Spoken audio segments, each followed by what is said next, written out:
my name's Shannon. I'll just introduce myself. I'm the projects officer here at CAFNEC. And today we're going to be talking about our grant writing workshop. If my slide will change. One moment. There we go. Okay.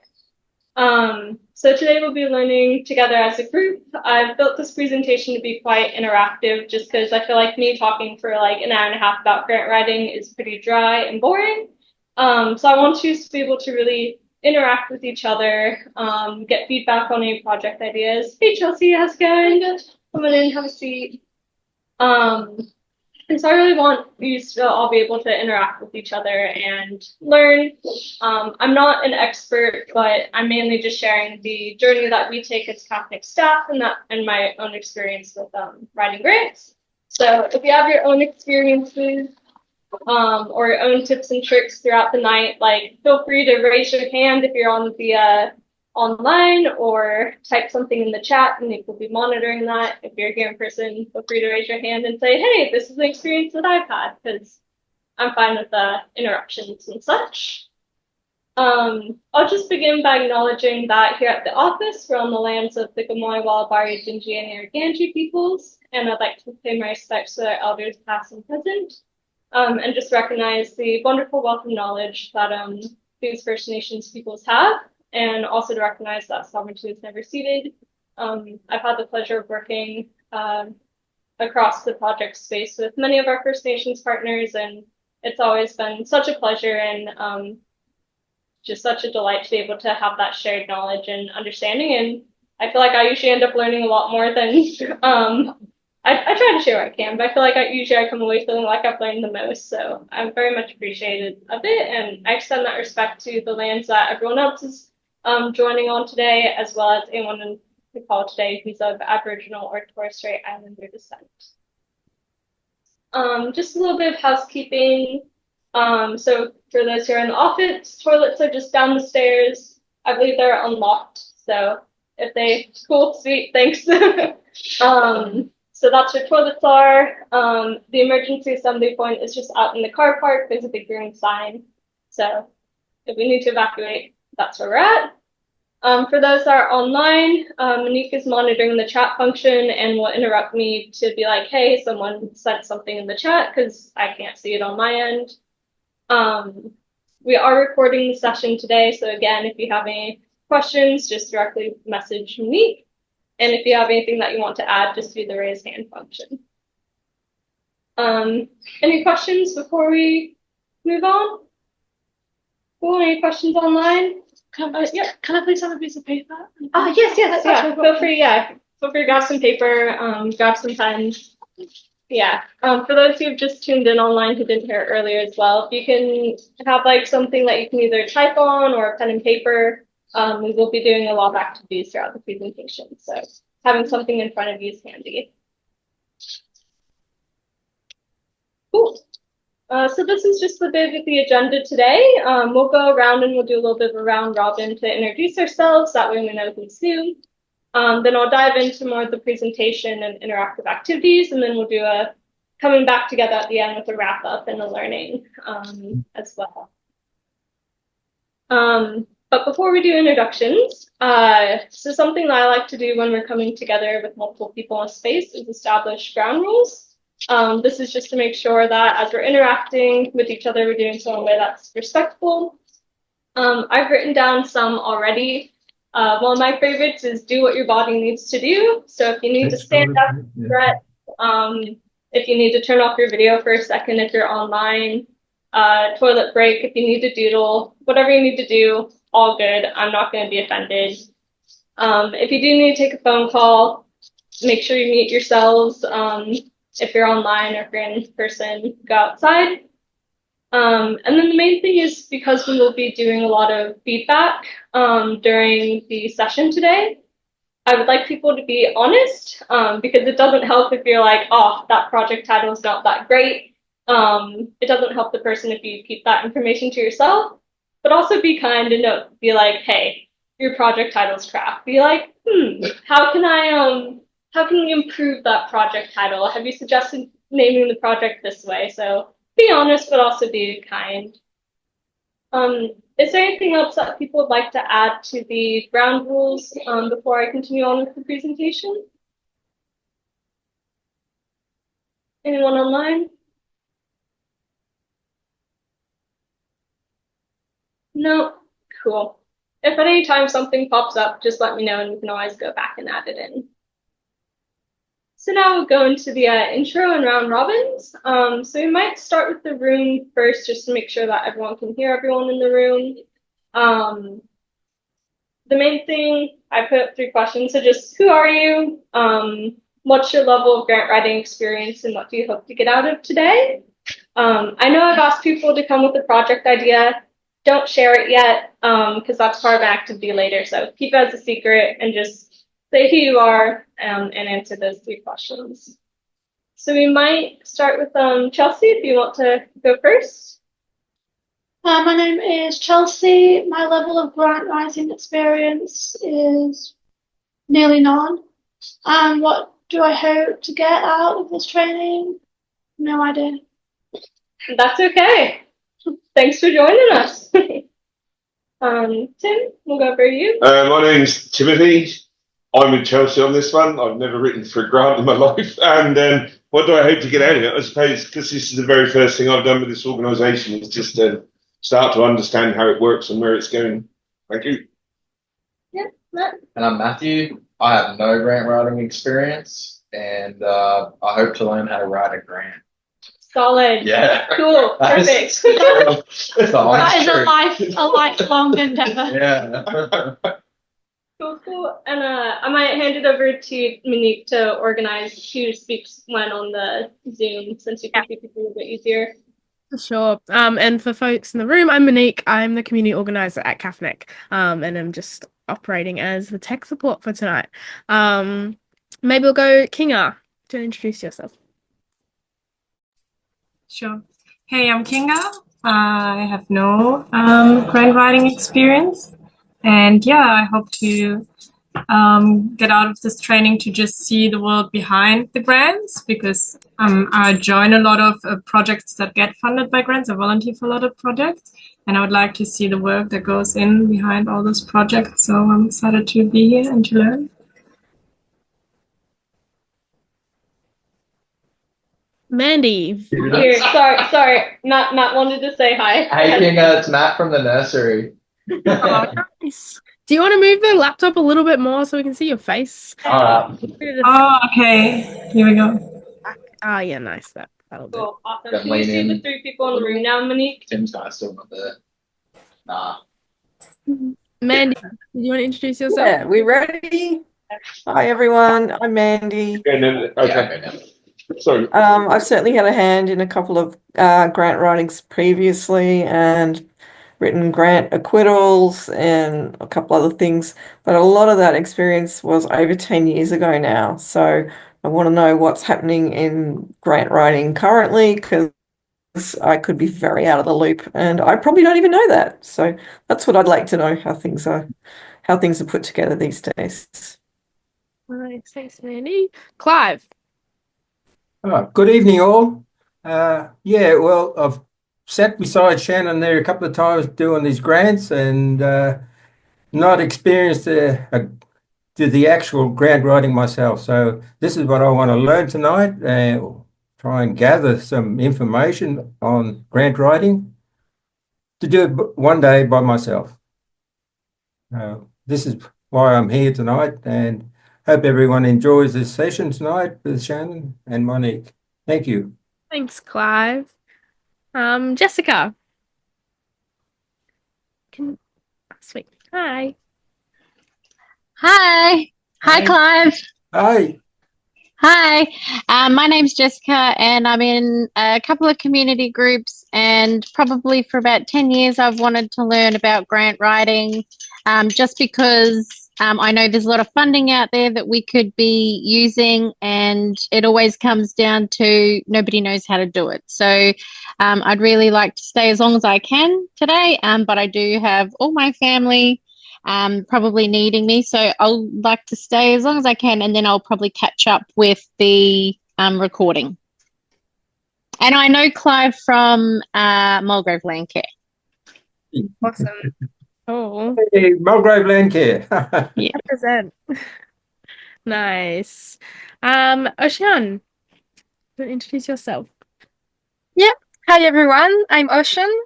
I have very little experience, but I'm studying conservation and studying grant writing as part of my schoolwork. So I'm hoping to get a bit more hands-on and practical experience from this training. Thank you. Awesome. Thanks, Ocean. And Matt, how you doing? Yeah, I'm Matt from Marmoo Average Corporation. I just thought I'd like learn a couple, see if I can pick up some new tips and tricks, and see what I get out of today. I'll probably have to leave a bit early too, so I'll catch up on the recording. Awesome. You get that? Yeah. Thanks, Matt. Yeah. Great. I Thanks. did update. Yeah, you did. Good job. Awesome. Yeah, I think that's everyone on the Zoom call. All right, cool. And thanks for letting me know that you need to leave early. No worries. The recording will be posted up later, and so all good. We'll dive right into. Let's walk a little bit. All good. So the first thing that I wanted to talk about today was I asked everyone to come with a project idea, either one that's real or made up that you feel comfortable sharing with the group. If you didn't have a chance to think one through, that's all good. These are just some questions to help with thinking through the idea a little bit more, or if you have an idea of how to flesh it out. So these are all your classic, like who, what, when, where, why, and how. I'm not going to stand here and just read off every single question for you because I feel like that'd just be really boring. But I will just give everyone a minute to read the slides to themselves and just have a little bit of self-ponder with the idea that they've brought tonight, just to help flesh things out. And then after that minute, if there's any questions that have stood out to you, or if there's any questions that you think are missing that you'd like to ask yourself, I'm happy to hear it. So I'll just give everyone like about a minute or so to think.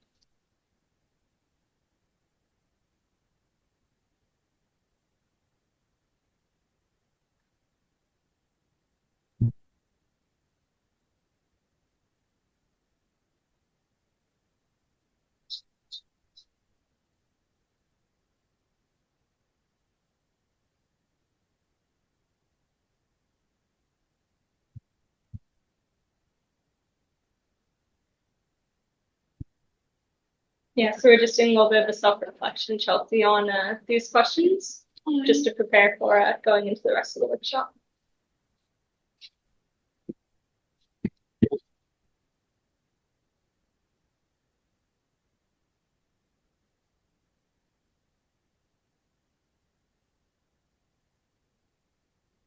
We'll give everyone about 10 more seconds or so.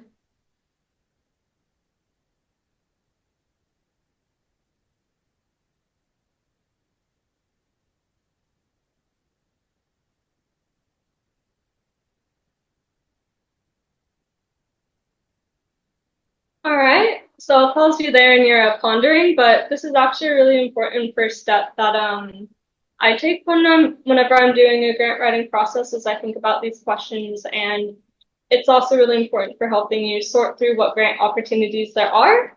For example, I oversee Mangrove Watch, which is a citizen science project, and so I think about like, okay, it's citizen science, I want it to run over quite a few years. I want to involve both the local community plus Indigenous rangers. Cool. And with that general idea, I can then look at grant opportunities, and any grant opportunity that says something about citizen science, especially if it's in tidal wetlands, I know, cool, that's one that I can apply for. Whereas you might see another grant opportunity that comes up that has nothing to do with your work, and that's okay. So before I move on to the next slide, I'll just stop and ask, were there any questions that stood out to someone either in person or online about a question you never thought of before, or is there a question you'd like to ask yourself that's missing from the slide? Yes, Matt? The last one. What are the consequences if not funded? Are you saying what are the consequences if none of it comes to fruition, or just like what if you get off the ground with something that fails? It's more so like thinking about what are the consequences if it never comes to fruition. So if your idea doesn't happen, what are the consequences of that? And would that be something that is just more of like to give us some like, you know, guiding light, or is that something we use in the grant writing to try and get them to do it? You know what I mean? Try and give us a grant. Is it both? Or? So it's more of like just something to give yourself like kind of that own grounding as to like why really is your project important, and help with guiding, because they're generally not going to ask you this question directly about like what are the consequences if you don't get the money. They might, but in general they don't. So it's mainly just to help you with your own thinking, and it also can influence like the way you tell the story of your project. Does that answer your question? It does, thank you. Cool, no worries. Looks like Jessica has her hand raised. Hi, so when you just said that for an example, you'd be looking at something in citizen science, is that something that's in your field and that's why you know to say it, or is that terminology from grant titles? So you would have to like peruse grant titles to know what to use in your grant application? Yeah, so for me, using Mangrove Watch as an example, since that's what I work on, it's part of a national program, so I just kind of use those key terms from how we describe the project on a national level to look at those key terms in the grants. Because generally you want to come to a grant with an idea in mind already, rather than looking at the grant and trying to form an idea off the grant. I suppose you could do that, but it just might mean a little bit more brainstorming, a little bit more thinking if you're trying to narrow it down to one grant. Okay. Any other questions, either in the room or online? All good? Online?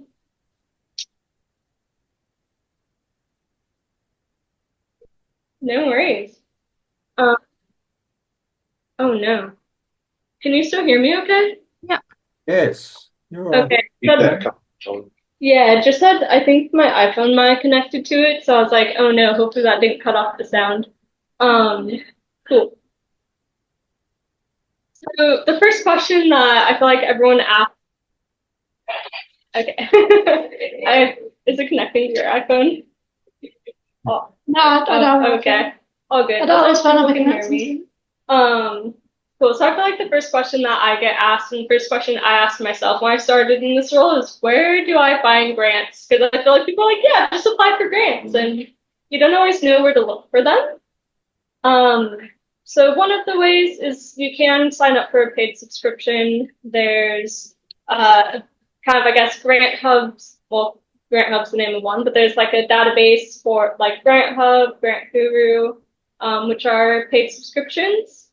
And then in preparing for this presentation, I also came across Grant Connect. I'm not sure if anyone's used that, but apparently I think it's free. Is that Smarty Grants as well, isn't it? Yep, Smarty Grants. It's a nightmare. Is Smarty Grants free or pay for that one? No, I think it's free. Sweet.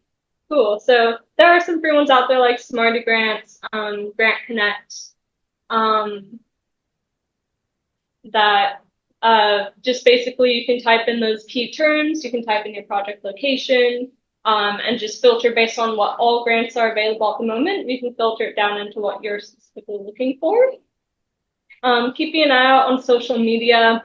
You can follow all the Australian government pages, the department. Sorry, the driver just keeps going on and off. I'll just turn off my Bluetooth and maybe that will help. And I guess maybe it's mine. Mine's on as well. Yeah, all good. If you don't mind turning off your Bluetooth, if you have an iPhone, it just keeps connecting. Also looking at social media, if there's any like land care groups, community groups, NGOs that are relevant as far as work that you're doing, keep an eye on their social media, email newsletters. Rather than just deleting the monthly newsletter from an organization, it is helpful to actually read it because I have found grants that way. So they are quite useful. going to networking events, you never know when you're talking to people. I feel like whenever there's a bucket of money coming out, there's someone who knows about it and there's someone who can tell you about it. You just have to find the right person. You can look at radio news channels. I was listening to the radio the other day and I heard that there's an Australian Post grant that's out at the moment. I'm not sure what it covers because it wasn't relevant to my project, so it just went out of my brain. But yeah, I wasn't expecting that when I was just listening to the random commercials on the radio. And then also just checking in with any of the partner organizations or partners that you're working with, as they might have some ideas too. So the main thing is if you have a project idea, the second you hear of any money or grant coming out, your ears are going to be more attuned to it and you'll pay attention to it more rather than just being like, I want to find a grant. So that's also a benefit of having a project idea in mind. Are there any other ways that people find grants that are missing from this slide? I know Chelsea mentioned Smarty grants. Not sure if anyone's sent through anything on the chat. Oh yeah, Kinga? Yes, you have Australian and Queensland government, but local governments or council is also giving out grants. Yeah, so that'd be looking at like their website, Kinga? Yeah, for example. Yeah. Cool. Thank you for that. Any other ideas?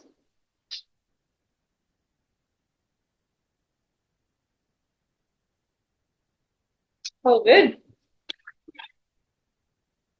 So now that you've found a grant, you go back to those who, what, when, where, why, and how questions, and you do a little bit of research. So you get to play detective. Again, I'm not going to read out all these questions for everyone, but I will just point out some of the main things that I look for is I look at the grant deadline. So for example, if you find a grant and the due date is for tomorrow, chances are you're not going to have time to apply for it unless if it's a small grant. I make sure I look through the grant guidelines, so looking at when does the funder want the project to happen? Is there a specific location? What's eligible for funding? Because depending on how you answer those questions, you might not be eligible for the grant. This kind of touches a little bit on Jessica's question from a little bit earlier. I do look at the key terms from the grant guidelines, just to see if it matches with any of the key terms I have in my head from my own project idea, but also if they're using different terms than I am, like for example, I'll say citizen scientists for that project, but if the grant guidelines say something about like community members or local volunteers or local stewards, I might just drop the term citizen scientist and use their terms just so that they can see that we're talking about the same thing, even though the terms are a little bit different. And again, it's useful to look at who was previously successful. That way you get an idea of what kind of projects they're looking for. And again, if you know of anyone else doing a similar type of work, what makes your project unique if you're not doing that collaboration with them? Any questions on this slide before I move on to the next? I think I've seen some things pop up in the chat, Monique. I don't know if that was anything new or. Ocean did share another link for a niche biodiversity place, a place for finding grants for biodiversity stuff, which I'll share in the presentation. But otherwise, it's just me popping things in. Cool. Ocean, are you happy if we provide that link alongside this presentation and like the recording and on the slides? Yeah, of course. Okay, cool. Thank you for that. Any other questions before I move on from this slide? So I feel like I'm breezing through the presentation. So if people have questions, if I'm going too fast, just let me know. Otherwise, I'll just keep on going. I will just make one more comment about the funding availability, just in case it's not clear based on what's written. So I do look at like the maximum amount, like the total bucket of money that say the government's providing, plus the maximum amount that people can apply for. because that gives you a sense of how many projects are going to be funded. So if you know that there's a minimum of 10 projects that are being funded, then it's like, okay, that's pretty competitive because you're probably going to get a lot of people applying for that. So maybe ask for a smaller amount and don't ask for the maximum, because hopefully they'll fund cheaper projects. That way they can fund more. So that's why I wrote that in there, because you can do a little bit of strategic thinking based on how much money is available. It might also impact the timeline of your project, and it might change what you can apply for or can't. So congrats, you have found a grant that you want to apply for. Good job, you did the research, you put on your little detective lens. One of the first things I do is request letters of support from partners. It's good to get out an email to your partners as soon as you can. That way they have time to get a letter of support back to you. Just to help make it easier on everyone, I usually will write a draft of the letter of support just on CAFNEC's letterhead. So it'd be whatever your organization or individual's letterhead is. I look at the grant guidelines because sometimes they're quite specific in what they want listed in that letterhead or in that letter. So they can ask you to list things such as, is that partner organization providing in-kind support? What are the roles and responsibilities of that partner organization versus CAFNEC's roles and responsibilities? That sort of thing. But if they ask for anything specific, it'd be listed in the grant guidelines. But I generally just type out everything that I would hope that the partner is happy with me saying, that looks good in a letter of support, give it to them for the final signature, and I usually give them a deadline for getting back to me. Because you have your grant deadline, so it's nice to give your partners a deadline to make sure you get everything you need in time. So yeah, the letters of support from your supporters, that's to help you get the grant. That's like backing. It's like having references. Exactly. Okay. Yeah, that's a good description of it. It's just like, it's like having a job reference. Yeah. Cool. So usually it gets uploaded in the application at like the very end. It might be like, upload your letters of support here, and then you just upload as many as you can get from your partners. Perfect. Yeah.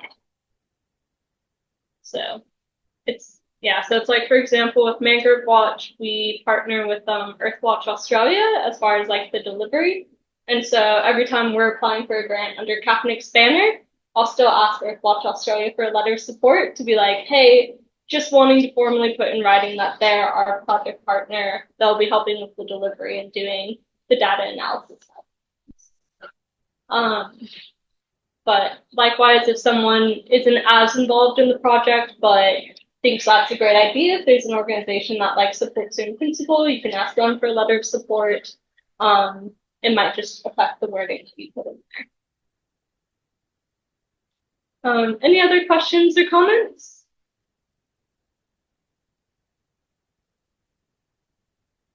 I'll just give people a second in case people are typing, just in case. Cool. So now that you've done all the research, you've decided you want to apply for the grant, you've sent out your letters of support. I actually don't start with the writing. I start with doing the budget. Because this is really what's going to be telling you the story of what you're applying for. And so these are just the steps that I take. Very first step is I draft everything that I want to fund. And when I say everything, I do mean everything. That can be catering for an event. It can be venue hire. It can be staff salary, contractor fees, petrol for your car to get from one meeting place to another, things like that. So everything that you wish and hope to be funded by a grant, I write that down in an Excel spreadsheet. And then I go back and look at where can we add the co-contributions and in-kind funding in.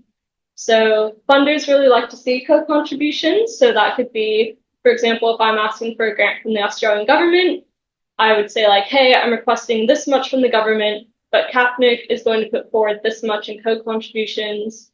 Our partners at Earthwatch are putting in this amount. to show that we are helping support fund the project as well. It looks a lot nicer. It helps the funders have a little bit more confidence in your idea because it's not just them who has money on the table. Also, in-kind funds is important too. That does include like volunteer hours.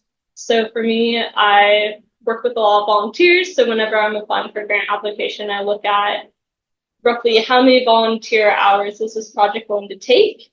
And then in the grant guidelines, it usually specifies a hourly rate that they want you to calculate those in-kind hours at. And then you just multiply the hourly rate by how many hours you think a volunteer is going to be doing over the course of the entire project. And then that gives you your in-kind contribution for volunteers.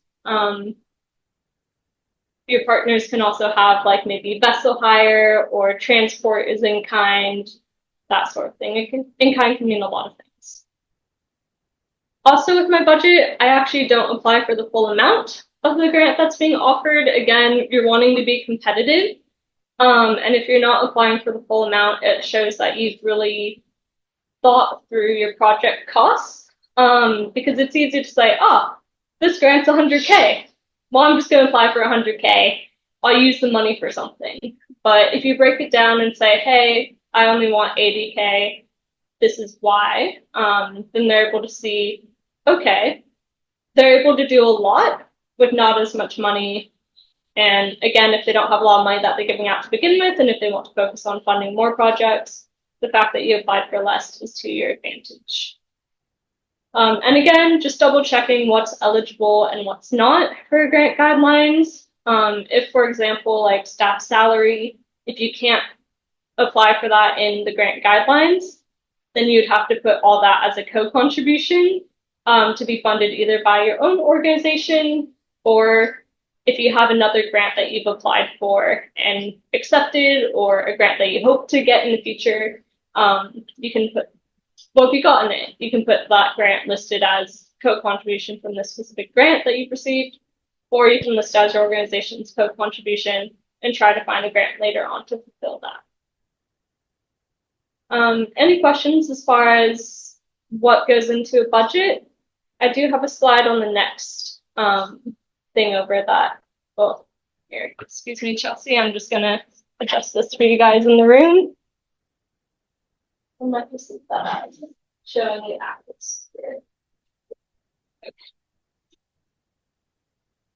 I do have a template here just to further explain. Oh, sorry.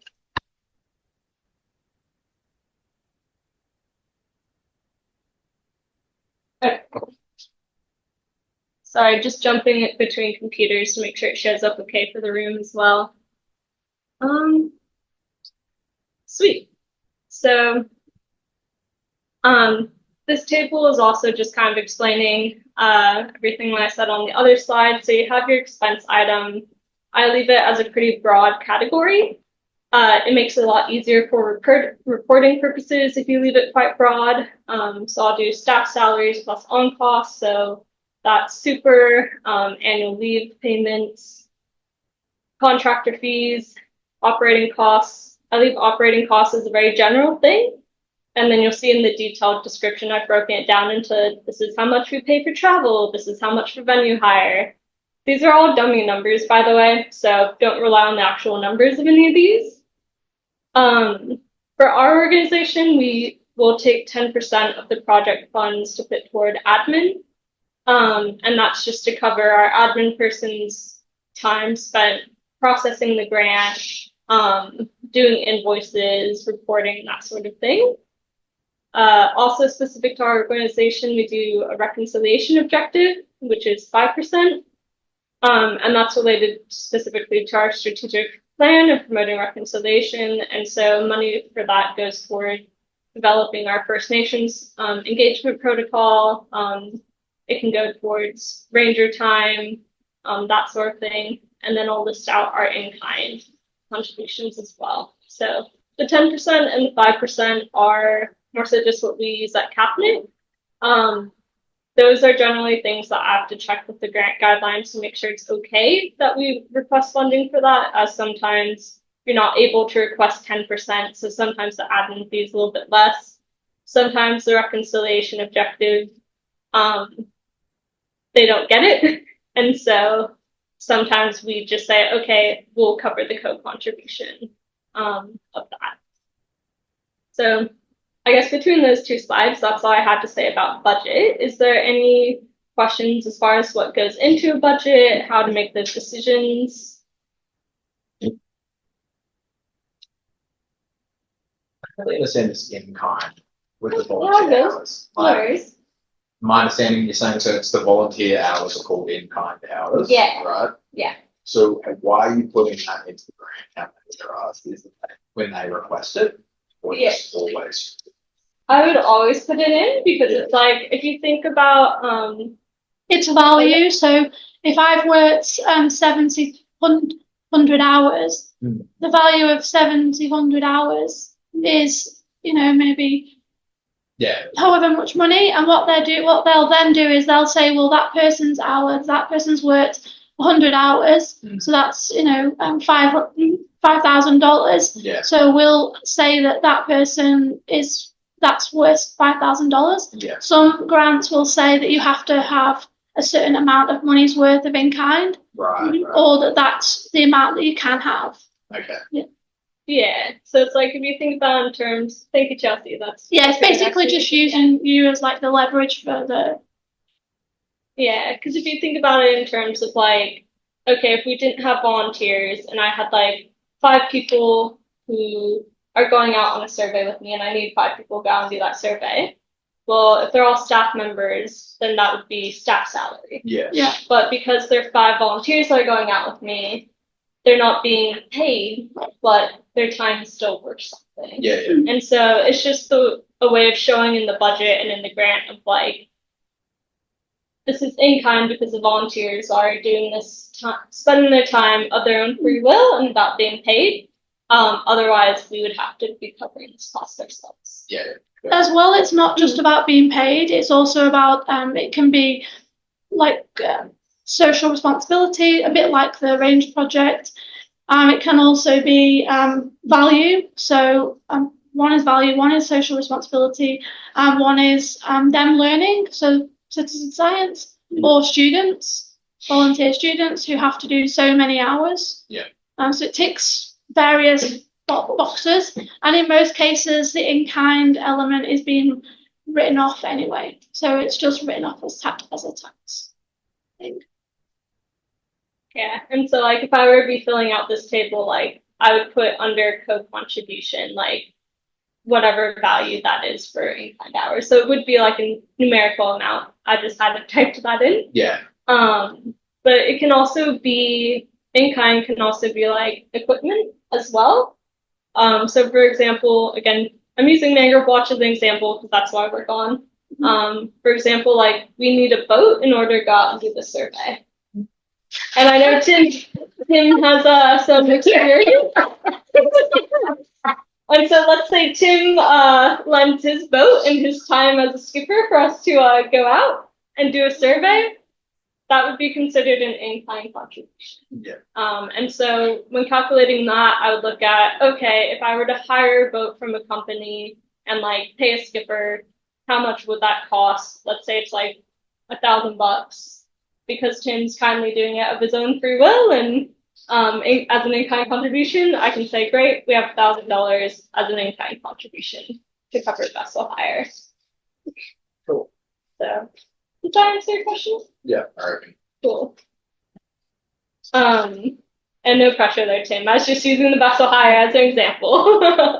No, I've explained it. Yeah, all good. You just blown me out of the water.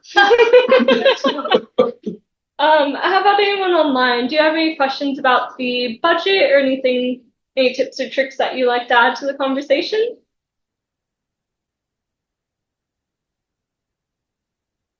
It's all good. All good. Thanks, Matt. Yeah. I think I heard Clive saying yep, so thanks, Clive. Yes, Shannon, all good so far. Understanding it? Awesome. A lot of the times, well, they use the accounting that you do, and then they put it in their own sometimes In it their own gets reporting? copied over and into their grant, so they take everybody's Oh, okay. submission. Mm-hmm. I've seen that before as well. Mm. All right. Well, I'll give everyone. I was gonna say we're going great for time. So I'll give everyone, let's say, 5 minutes to think about your idea and any project costs that you might have and any in-kind contributions. And again, we won't be sharing this just yet because we haven't shared what our project ideas are. So this is again just another opportunity to reflect. You can look at the template that I have up there to help guide your own writing things down. Or if you want to create your own template, that's fine. If you created your own template, I would love to learn from you as well. So if you have any questions, I'll still leave my mic on, that way you can ask and I can answer. But until then, it'll just be like a 5-minute dance break from me.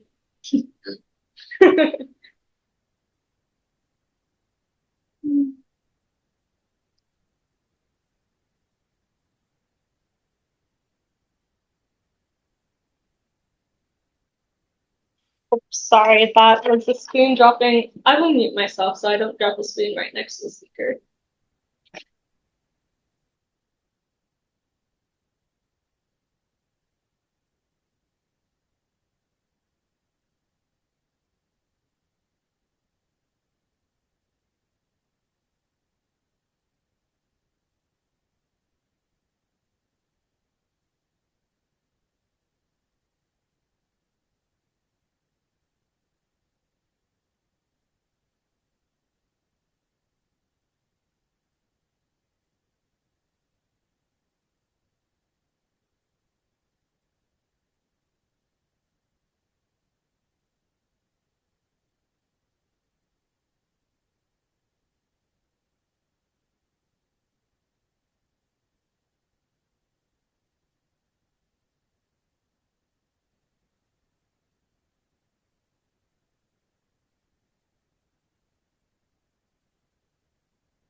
I've unmuted us that way they can hear the conversation. Oh, sorry. No. But that manipulation of language game, what are they looking at? And yeah, changing your terms. Going, well, you know, I'd call that, but for this, I'm prepared to call it that. Yeah, so I'll bring everyone back together because we had some good conversations in the room, and the 5 minutes is up. But yeah, Chelsea was making a great point about how the budgeting lines show up in the form. So even though I've given this little template that we use, I'll just make a note that generally this is something that's more so for your own use. But when you go into the form, they might have their own categories. So I'll update the categories based on if there's a specific template that they want. But they might have their own way of presenting the same information. So if you have your own spreadsheet with all this detailed description, you might not enter in all this detailed description into the grant application, but it helps you remember later on when like you find out months later if you get the grant or not. It helps you remember later on what was in your brain and how you got those numbers. Also, I guess from more of an organization perspective, like if someone's coming in and taking over my role and it's like, congrats, you got this grant, but I was the one who submitted the original budget and someone's taking over from me. Well, if I'm not there to explain, they need to be able to look back at the budget and understand what I did. So yeah, that's a great reminder that the form always looks different on the grant stuff. So always make sure you're leaving time to fill out the form. As well. And then Tim was just making a comment about, again, that wording and such is really important to look at the grant guidelines and adapt your language to meet what they're looking for as well. I guess, so Shannon, that it's almost like a shopping list when you start with the budget. Yeah, exactly. That's a great way of thinking of it. How do people go either online or in the room with just writing down a few lists of things? Did people go all right? I don't want to hear what the list is of yet, because that'll spoil the surprise of the project idea. But how did people go? Did you find it easy, tough? It's never easy. Yeah, pretty easy. I mean, just in kind is that's the most difficult bit because you've got to account for the wages that is in kind. You've got to account for materials. Yeah. Basically, it's exactly it's a mirror of your, of your actual application. And in some cases, your in kind has to be more, or you actually have to. The weight has to be 70-40, or or like they're literally giving you one tree for your, whatever it might be, or I did a tree one and it had to be so many trees and you were giving so much in kind. Yeah. And I didn't meet the in kind, so you didn't get the trees. Yeah. That is a fair point. I'll just repeat in case people had trouble hearing as well. Like sometimes with their grant guidelines, they might require you to have quite a bit of a co-contribution or in kind. So it might be like a 70-40 split where you have to provide 40% or 20%. Again, it just depends on the grant application. And so that's why looking through those guidelines is quite important. How about online? How do people go with doing this little mini activity? That weight is to the applicant. So the 70% is the applicant. Yes, the applicant provided. Oh, really? Yes. Oh, really? Wow, I haven't come across a grant that's asking for 70%. Wow. Or matching. There's a lot where they match it, so you've got to have, they'll match what you're putting forward. Yeah, right. Wow, I haven't come across that where you have to provide more than what is being asked. Interesting. Thanks for clarifying that. How about people online? How do people feel with that last activity? I also can't see if you're still online, Monique. Yeah, I'm here. Okay, cool. I think there's not too much to say on that one. I think lots of people's faces. So then you're now ready to start writing. Congrats! So now we're entering the writing part of our grant writing workshop. So as you can see, there's a lot of prep work that goes into it before you're ready to put pen to paper. So I'll just go into some common mistakes that people have when trying to answer questions is they don't actually answer the question. Sometimes the question can be, what is your project idea? And then you start going into CAFNEC was formed in 1981, and this is the entire start of our organization, and this is who all the staff members are on the project. That's not the question. The question is, what's the project? They don't want to know yet who you are. They might tie in those two questions together, but generally make sure you're answering the question and not just typing what you want to say. Another mistake is assuming knowledge. So because we're all in the same circle, so for example, I'm in the environment space, it's easy for me to assume that if I'm applying for a grant from the Department of Environment from DETC, it's easy for me to assume that they know everything about tidal wetlands and the environment because they're the Department of Environment. But just because that's their role and their title doesn't mean the person that is actually doing the assessment of your grant and picking which ones are funded doesn't mean they necessarily know all about what's happening in the environment space. So they might have a broad knowledge, but not the specifics. So you need to be the one to tell them. Don't assume that they know anything. Tell them any key terms for a project, define it. If there's any acronyms, write it all out at first, and then you can use the little parentheses to explain the acronym. So even, for example, with our organization, I'm CAFNEC, but it stands for Kansas Far North Environment Center. So anytime I'm applying for a grant, I'll write the full title of our organization and then write CAFNEC in parentheses next to it.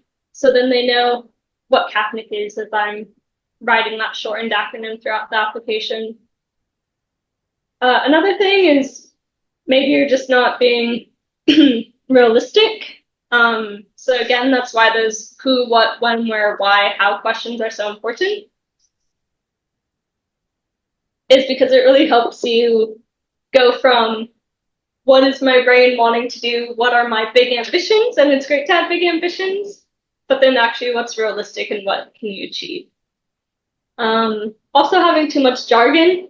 In other words, not using some don't go into a big technical lingo report.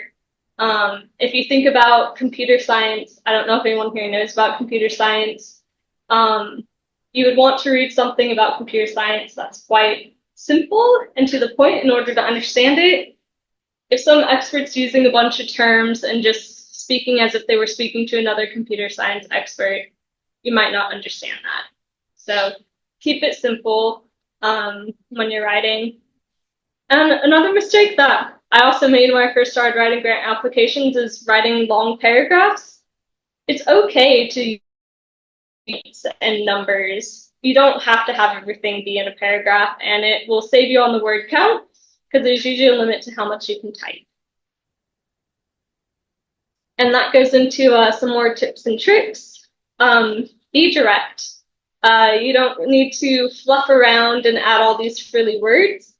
Just get to the point. If the question is asking, what's your project idea? My project idea is Mangrove Watch, and the aim of the project is to blah, blah, blah.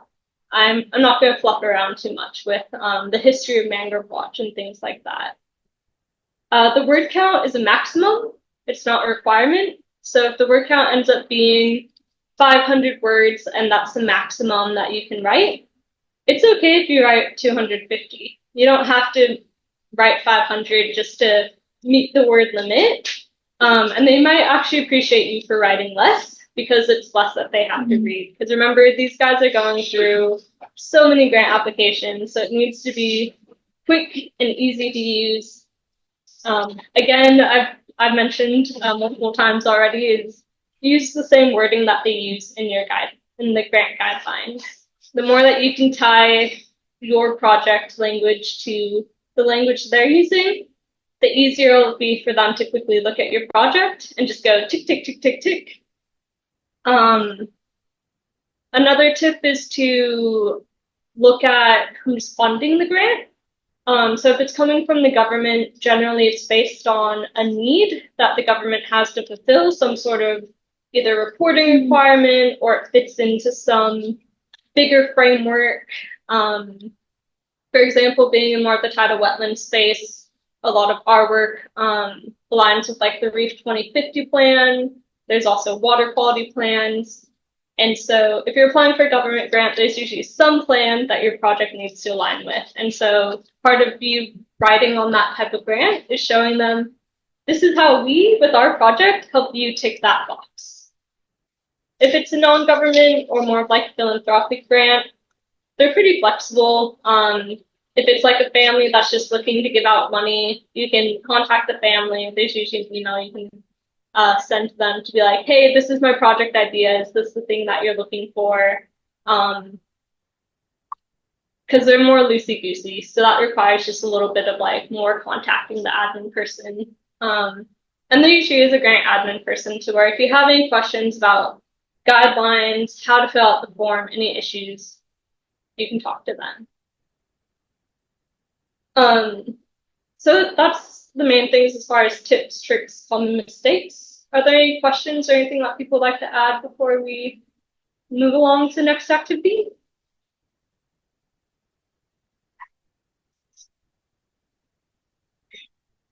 No? All good? Cool. Because now we're going to start writing. So this is where that project idea that I've asked y'all to come in handy with is going to come out. So with the project idea, I want you to think about writing a brief project description. So your word limit is about 50 to 150 words. I know that people are writing on pen and paper, and so that's not easy to figure out what your word count is, but just think about writing a short paragraph. And in your project description, bullet points on the slide, so have a title, an aim. Even if you just dot point it out for now, it doesn't need to be a super fancy paragraph. I've used an example here from one of our projects, and I've highlighted some of the key words that are in that example for answering those questions. So I won't talk too much.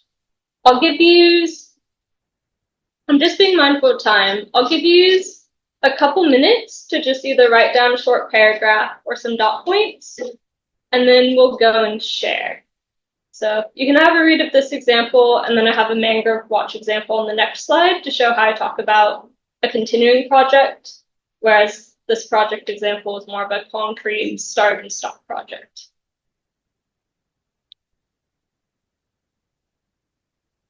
And Monique, I might just ask you how many people are online still? 5. 5 people online. I'm still here. Clive's still here. 5, Kinga, Mandy, Ocean, and Jess. Okay, so 5 people online, 3 in person. Okay, I think for this activity, since the project description is quite important to nail down and is kind of the crux of answering all the other questions, we will do a whole group share and feedback for those who want to share. And then we might just have less time on the wrap up at the end. So I'll give you a couple minutes and then we'll have everyone share who wants to share. And then if people have feedback.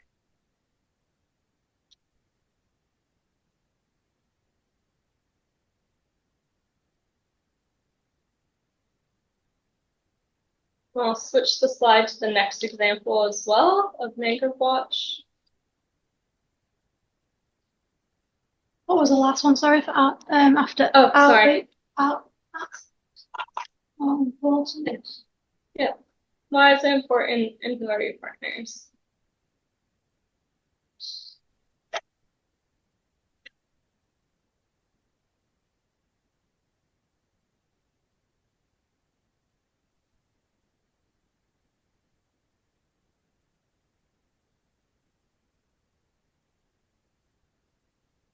And then here's the Mangrove Watch example.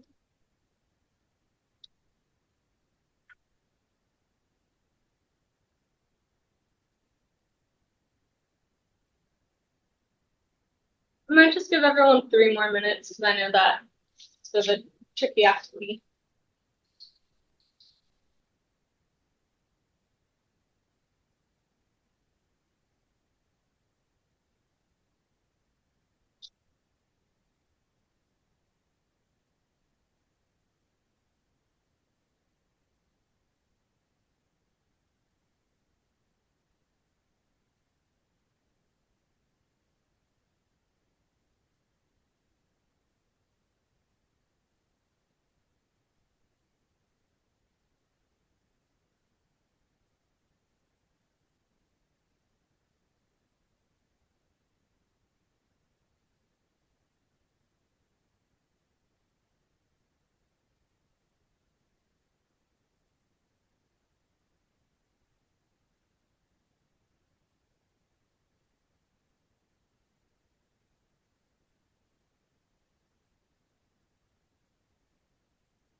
I'll just go back to the first slide for another minute.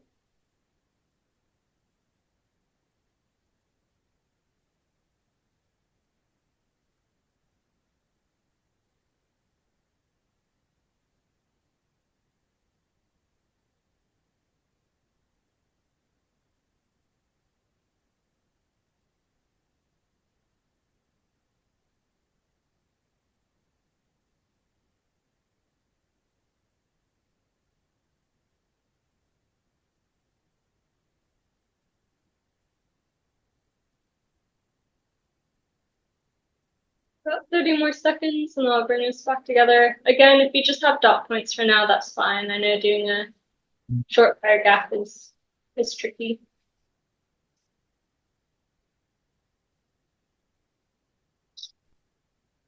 All right. I'll bring us back together. So we might start with online. So I'm thinking the format for this is whoever wants to share your project description online, feel free to, and then once you've shared, we can open up to the group to provide some feedback on your project description. And so I'll let Monique kind of handle more of the facilitation online. Do you want me to put people into breakout groups or just keep it all in one with the room? So there's 5 people online, is that correct?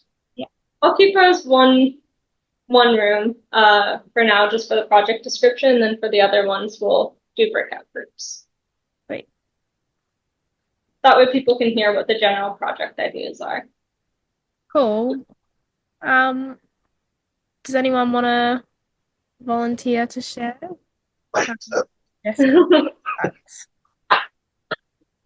You don't have to share if you don't want to. It's just based on if you would like feedback or not. I can share mine. It's just a made up one. I'm not actually about to go and do this or anything. That's fine. Go for it, Mandy.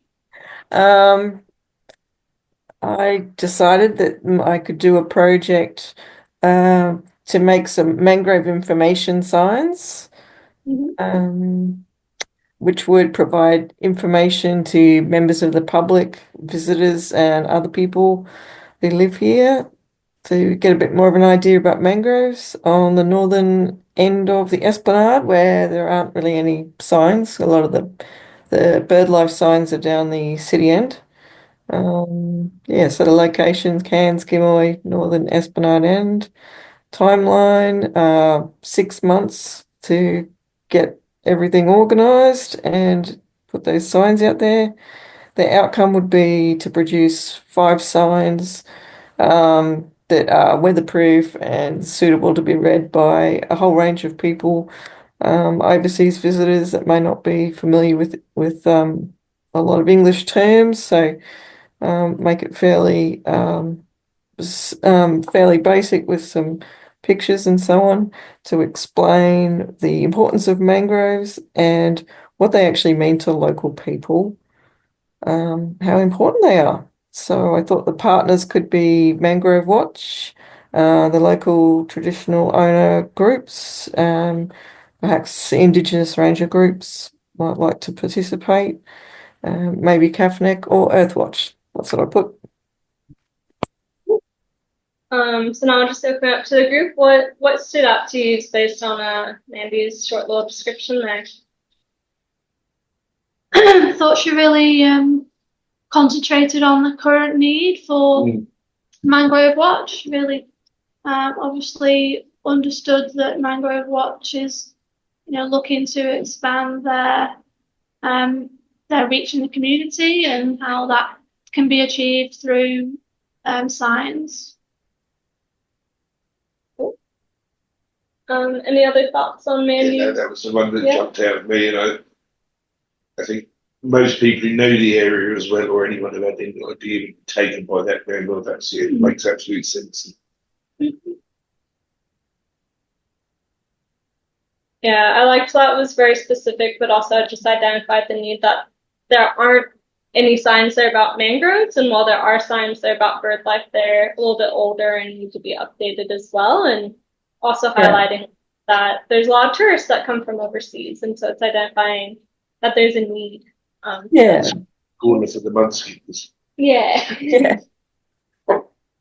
Anyone online have any feedback for Mandy?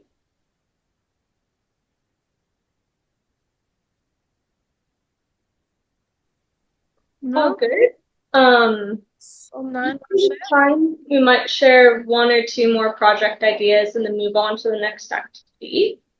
So if there's two people, either online or in person, that would like to share their project description. Okay, because you've already sunk me. Okay. All right. No worries. So Tim's a no. That's okay. No, I'll do it. Oh, you want to? Okay. Yeah. Okay. Okay, so I really went just bullet points here, and it was a CAFNEC multi-purpose boat. Oh wow! I see. Unsurprisingly. Got it. That's why you. Aim Yep. To reduce expenses incurred as a result of ongoing boat hire. Obviously, in Cairns in the area timeline, I want my boat now. I really didn't think about it. That didn't cross my mind. Outcomes. CAFNEC will be able to conduct waterborne activities across its environmental concerns, across all of the concerns, and that's really. Brilliant. I really don't have any partners at the minute. You'll get lots. Unless I take to partnership. Oh, good. I mean, like, if CAFNEC was coming on board with that, like, CAFNEC would be considered a partner because they'd be tying into multiple existing projects. Yeah. So they're still partners with that, and then that's where you link into other partners that we have and such. Yeah. That's really great. Any other thoughts or comments on Tim's idea? Bullet points is all good for now as well, since it's just to get the brain thinking, and then later after the workshop, you can flesh out these ideas and paragraphs and writing more. Yeah, Chelsea. My idea was for a project meeting to support community wetlands, and the aim was to have the meeting for community garden committee administration support workers, and that the location would be the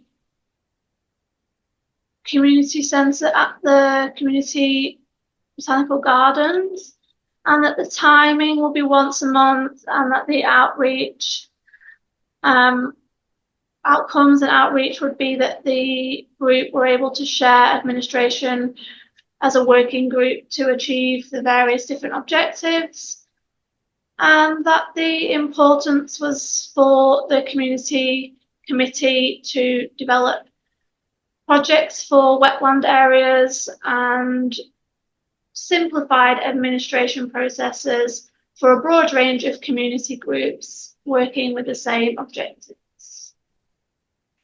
Cool. Any feedback or comments from the group? Partners were various people working within the sphere for the area. Council, etc. Oh, not council, just any. Probably not council. Oh, yeah.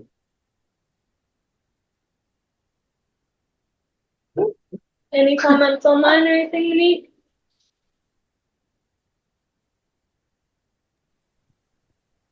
I don't think so. Anyone have any thoughts? Just don't want people online to feel neglected. I know it can be tough in a hybrid meeting. So that's why I'm making sure I'm asking time. So don't feel pressured to say anything if you don't want to. I was just thinking with that kind of project description that maybe like you might struggle to find something that's going to fund something like that, Chelsea, and like maybe a more specific like event or workshop kind of thing, like more defined, maybe. How would you define it? Sorry? How would you define it? Well, I'm not sure. I guess I think like give it more, importance. Yeah, I think maybe thinking about like what maybe it's like thinking about like what the expenses are. So it's like, do you want money to cover the hire of the space kind of thing? And so it's like if that's what like the project, I guess the pitch is for the grant, then that makes sense. Like you want to create a space for people to come together. So it's like having a community. Yeah, I think I said that what the objective was for a simplified, and I suppose I could expand on that, cost-effective committee meeting that supported a variety of community groups working with within the same objectives in committee reporting.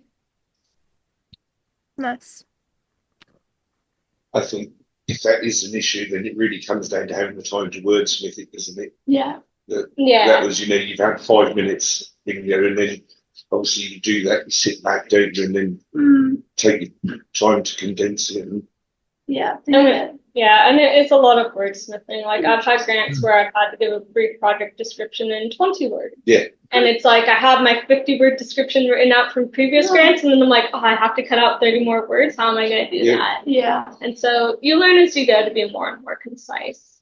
But yeah, this was just to get the brain thinking and just have that practice. And you can refer back to these examples in the PowerPoint later on, and the recording as well to have a read through. Like with the Mangrove Watch one, that's more than 150 words. I was given a lot more leeway, but it's an example of when you have a little bit more room. The most I've ever seen is 500 words. Yeah. So yeah, it can vary. Sometimes I do character counts too, which is annoying. For that, I usually just Google like how many words is 800 characters, and I just do a Google search, and then that helps me figure out how much to write. And then you just plan for extra time when you're submitting the form in case you go over the character count, because that's hard to keep track of. It's terrible, isn't it? Character count. Yeah.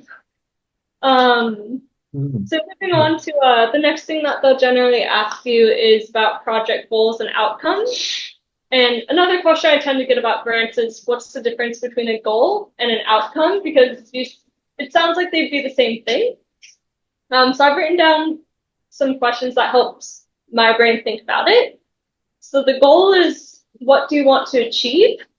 And I put in brackets and when, because sometimes it can be time bound. Sometimes they want you to put a time bound aspect to it. So with this project, what are you wanting to achieve? And the outcome is what will have happened because of the work you've done. So what's like the result? What's the output? And when you're thinking about goals, if you're really sitting there being like, I don't know what the goals are, I use the SMART acronym, which is making a goal that's specific. It's measurable, so you can actually figure out if you've achieved that goal or not. It's something you can do, so it's actionable, it's realistic, and it's time bound. So it's like, my goal is to educate people about tidal wetlands by the end of the project. That's very broad, but you can have broader goals and more specific goals and sub-goals as you can.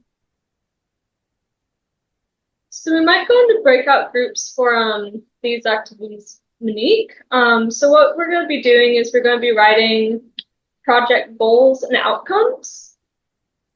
And are you able to put people into breakout groups, Monique? Yep, can do. Cool.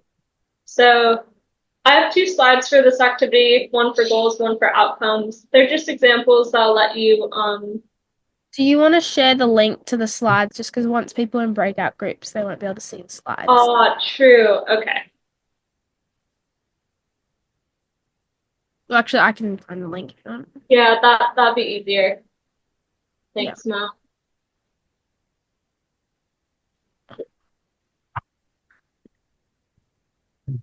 Table talk. Oh, That way people can click through. And if we can just come back at like 7:18 mode, just give people a couple minutes. Mm-hmm. Cool. Alrighty. Do you want me to include you? Just Yes, that way if people online want to be a part of our in-person breakout group, that's fine. actually, I'm not, because it make more sense for you 3. I mean, the 3 Okay. room. Okay. Yep, that's fine. Everyone online can have their own breakout group.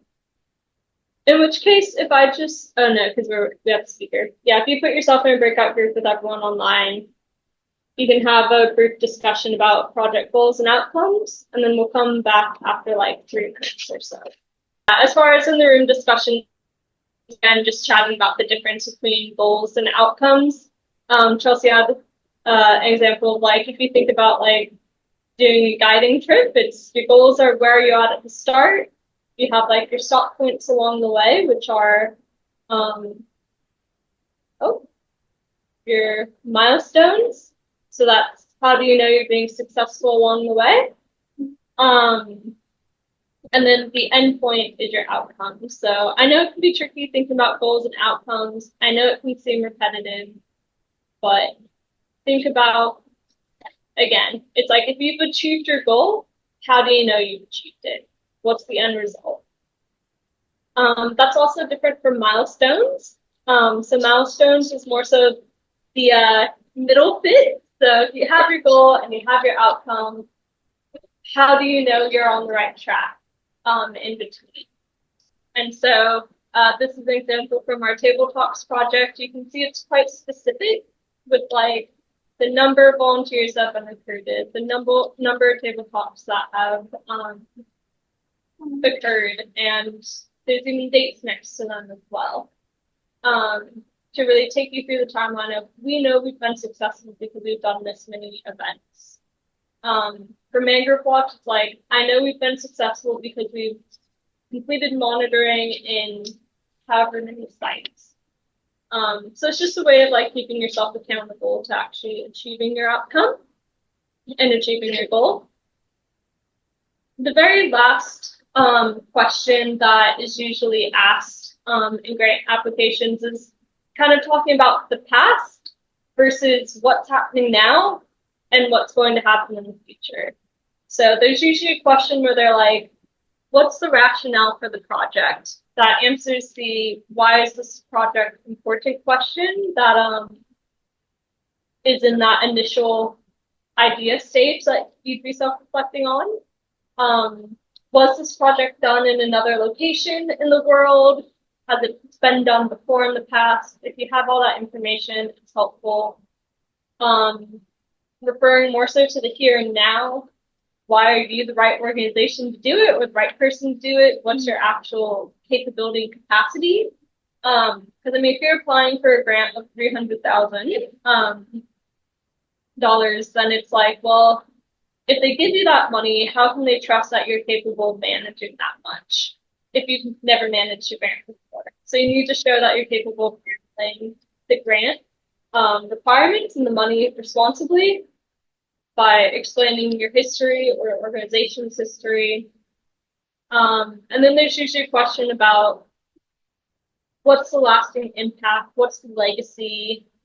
They might phrase it as, once this grant funding has ended, what's next for your project? And so there's usually a question around that as well. So we won't have time to go into it today for this activity, but I have included 2 examples here as far as capacity and legacy.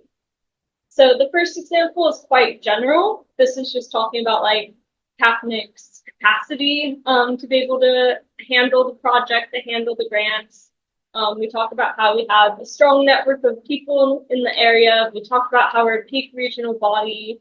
We've been around for more than 40 years. And so it's really talking about what are our strengths as an organization. And then as far as the tabletops, that was talking more so about, that was answering more of the legacy question of once this project has ended or the funding has ended, what's the lasting impact of the project? And so that example is answering the legacy question. And then I have a mangrove watch question in here, which is talking about that proof of concept. And so that's why I talk more about the history of Mangrove Watch, having started with $2,000 of seed funding, how the project has grown and evolved over the years. And that's why you should keep funding us, because we've been doing it since 2017. So those are just some examples of how you can answer those questions. Again, all these slides will be uploaded so that you can go home, go through the examples, get some writing in your own personal time. But given that we're 7:30 on the dot, I'll just keep going. Once you finish your draft, have someone proofread it. Make sure you answer the questions. I know the questions can be quite repetitive, so if it seems like they're asking you the same thing over and over and over again, they might not be. So just make sure you're reading the question correctly. Or if they genuinely are asking you the same thing over and over, see how you might be able to expand. And save a copy of your grant application, because generally you can just copy and paste from one application you've submitted and put it into your next grant application. So it's important to save a copy. I usually will just type out everything in like a Google Doc or Word document and copy and paste into the application form. Always leave time for your copying and pasting into the form, because sometimes there's issues that pop up and the form design can be quite different. Or extra questions. I know one of my colleagues was applying for a grant recently and there was tick boxes and then it gave more questions. So I often go through and copy all of the questions across and put in test answers just to make sure the questions before I start. Yeah. That's some good advice, Monique. I've done the opposite of I've written a full paragraph for a question that was just a simple tick yes or no. And then I've been like, great, well, didn't need to write all that much after all. But then I've spent time writing and editing this paragraph that I thought I had to do. Again, this is just general information. If you got the grant, they'll email you if you're successful or not. If you are successful, they'll send through a grant agreement, or they might send you an email and be like, hey, we do want to fund you. We just have some clarifications. Main thing is, just because they said you've gotten the grant, keep it to yourself. We can't do social media posts. There's usually a little bit of confidentiality around it until that department or that organization, whoever the funding body is, they usually have their own formal announcement that they do. Also helpful to keep track of reporting timelines and requirements so that as you're going through the project, you're remembering to take photos, save invoices, keep track of metrics like number of social media posts, number of volunteers, whatever metrics are related to your project. That'll just make it easier for you reporting. But that's about it. Given that we're past time, Matt. Oh, go ahead. Yeah, you're saying about applying for multiple grants. Yeah. The same one. Do you ever just send to a bunch of different grants with pretty much the same one and then get multiple of them come back and just knock back the one you don't want or anything like that? Is that acceptable behavior? Or if you go around doing that, do you get a bad name? You can do that. Yeah. So it's because often with grants, there's usually a timeline of when they'll get back to you. But sometimes that timeline of when they get back to you gets pushed back. And so sometimes you're like, well, I was meant to hear back 5 months ago, but I haven't. And so, it's usually while I'm still waiting on a grant, I'll be applying for other grants in the meantime, basically applying for the same thing. And then if I get that grant and if I receive 2 of the same grant, I'll just let one of them know hey, we don't actually need this money. You can give it to someone else. So that's that's fine. I'm not sure if anyone else has had any experiences where someone's been like, no, no, no, but that's what I do. No worries. Since we're at time, if people do have any last minute questions or anything, I'm happy to stay on for a couple more minutes to answer them. But just to let people know, I will be putting some resources up, which is our project plan template and our funding pitch template, which is a spot where you can kind of condense everything that you've written down as your activities into one space. So I'll upload that alongside the slides. Upload it to on our website. Yeah. Okay. Yeah. And we'll send it out as an email to everyone who RSVP'd. Yeah. That's really kind of you. Yeah. So if people need to log off or leave, that's all good. Tim's already got his bag packed. Maybe we can go around quickly and just any. I like your picture on your. Yeah. Final reflections. Shark eats a burger. I'm a shark now. We're saying that we can go around and do what we've learned today, Minnie?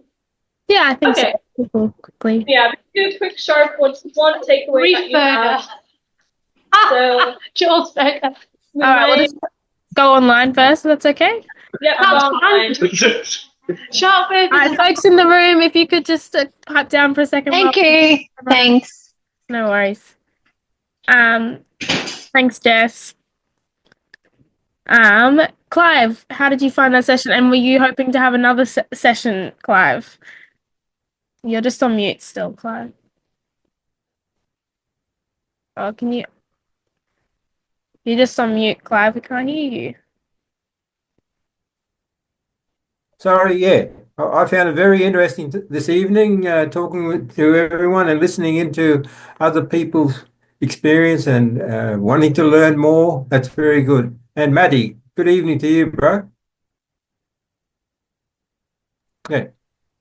If we did do another session, Clive, what would you hope to get out of it? From it?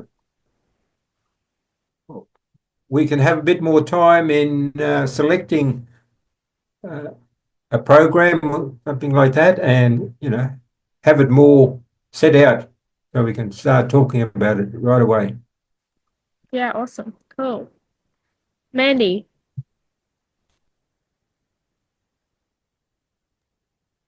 Just reflect. Yeah. Yeah. How do yeah, I feel that we went through basically everything we needed to know, which was great to have that refresher again. And yeah, to remember that, yeah, there's definitely a lot that has to go in there, but sometimes in a very small word count as well. But I think that table idea really helps to set it out, like all the different costs of things, and then, to make those lists so that you've got those as well. So when you do get back to it, you're like, oh, that's right. I'm going to need transport. I need a room. So yeah, just really great to have that. And I think those templates will probably really help. Shannon, thank you, Mon, and Shannon, thanks. No worries. Ocean, did you have any reflections or anything you learned today? Takeaways? Yeah, that was great. Thank you, everyone. Very good ideas too, like inspiring for some other projects I could do. And I really liked Shannon's idea of starting with the budget. That really stood out to me because we learned like the normal process of grant writing. You think about your goals and everything, but starting with the budget, I think is a really good tip. Nice. Kinga? Any takeaways? Thanks, Shannon. Thanks, Monique. It was a great workshop. Yeah, and I think I really like that you guys used real life examples as well of grants that you have actually written and that were successful, because that helps a lot to actually see real life examples and know that worked out for you guys. So thanks for including that. No worries. Start of the room, Shan. No worries. So I might start on this side this time with Matt and then go around. Yeah, it's great. I'm really glad that we've got to get into it. I think we'd really do for once we had some time to flesh these out a bit more, and then it would be something that worked really well as a two-parter, right? Yeah. Because there's a lot more now that I feel like I actually got somewhere I can go with this, answer a lot of those questions, and then yeah, see if we're heading in the right direction. Cool. Thank you. No worries. Tim? Yeah, no, I agree with Matt, particularly that idea of a second session, as this is sort of giving us the framework to now go and hang the other parts upon. And it also makes me feel not so weird coming in and realising things I've been doing for 40 years actually just need different words somewhere else. Chelsea? Yeah, I enjoyed the refresher of the different steps and looking at it from a different perspective through the lens of the Mangrove Project, because obviously that is very council relevant, and then also it's community focused. So seeing, you know, how you align your project with those things. Cool. Thanks, Chelsea, and thanks everyone for tuning in and sharing your thoughts and going with the flow of the activities and being willing to share. And yeah, I think Monique and I'll have a chat about what a second session might look like as well. I think that's a great feedback to have because this is our first time doing a grant writing workshop. And we're just kind of wow. winging it, well, not winging it, but testing out the idea. You should do it monthly. Invented it. Noted. Writing workshops are well received. But all right. Well, thank you everyone so much for Thank you too, Shannon. staying on. Thanks, everyone. Good to see you all. Take care. Thank you. Bye. Bye. Everyone. Bye. Yeah. I'm going to have to be rude and dash. Oh, that's all good. She's No got the worries. tea on the table.